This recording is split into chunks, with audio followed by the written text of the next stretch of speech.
बाबासाहेबांनी धम्माला केले पुनर्जीवित. भदंत आर्य नागार्जुन सुरेई ससाई यांचे मत. ससाई यांना नोबेल पुरस्कार. मौर्य सम्राट अशोकानंतर महामानव डॉक्टर बाबासाहेब आंबेडकर यांनी धम्माला पुनर्जीवित केले. त्यामुळे या दोन्ही महापुरुषांची नावे इतिहासात सुवर्णाक्षरांनी कोरली गेली आहेत.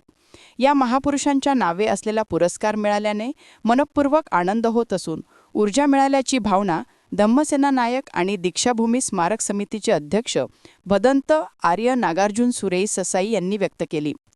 संविधान दिनाच्या औचित्याने Buddhist fraternity council, Buddhist fraternity woman संघ आणि डॉक्टर बाबासाहेब आंबेडकर स्मारक समिती दीक्षाभूमी यांच्या संयुक्त विद्यमाने दीक्षाभूमी सभागृहात भदंत ससाई यांचा अशोका आंबेडकर धम्मरत्न नोबेल पुरस्काराने गौरव करण्यात आला. कार्यक्रमात संघटनेचे संस्थापक अध्यक्ष भारती प्रभू, रोशनी गायकवाड, अनबू सेमवण, ॲडव्होकेट मयुरी कीर्ती, भदंत सुनीती, भदंत धम्मसारथी, स्मारक समितीचे विलास गजघाटे, डॉक्टर प्रदीप आगलावे, सामाजिक न्याय विभागाचे उपायुक्त सिद्धार्थ गायकवाड व डॉक्टर विनोद रंगारी उपस्थित होते. यावेळी भदंत ससाई यांना 1 लाख रुपयांचा धनादेश, सम्राट अशोकांची मूर्ती, प्रमाणपत्र आणि शील्ड प्रदान करण्यात आले. भारती प्रभू म्हणाले की भदंत ससाई गेल्या 60 वर्षांपासून धम्माच्या प्रचार प्रसारासाठी अविरत कार्यरत आहेत. धम्म आणि समाजासाठी आयुष्य वाहून घेतलेल्या त्यांच्या कार्याची दखल घेऊन हा पुरस्कार देण्यात आला. पुढील वर्षी हा पुरस्कार अमेरिकेचे माजी राष्ट्राध्यक्ष बराक ओबामा यांना प्रदान करण्यात येणार असल्याची माहितीही त्यांनी दिली. भारतीय बौद्धांना बौद्ध राष्ट्रांकडून मान्यता नसल्याचा गैरसमज दूर करण्यासाठी हा पुरस्कार सुरू करण्यात आल्याचे प्रभू यांनी स्पष्ट केले. शांती, मैत्री, करुणा आणि बंधुभाव वाढवणाऱ्या तसेच समाजासाठी समर्पित योगदान देणाऱ्या व्यक्तीचा सन्मान करण्यासाठी हा पुरस्कार दिला जाणार आहे.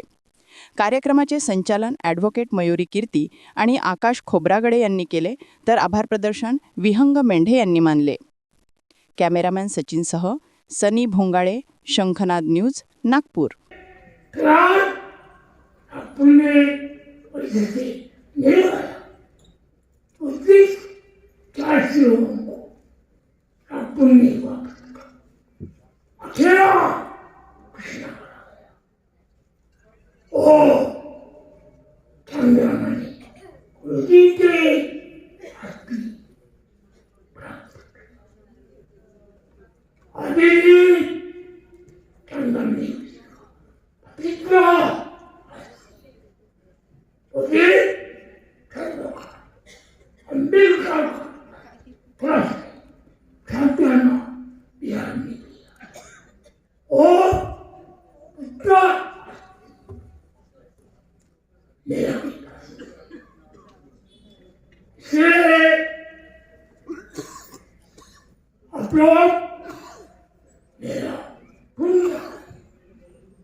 अंत में क्या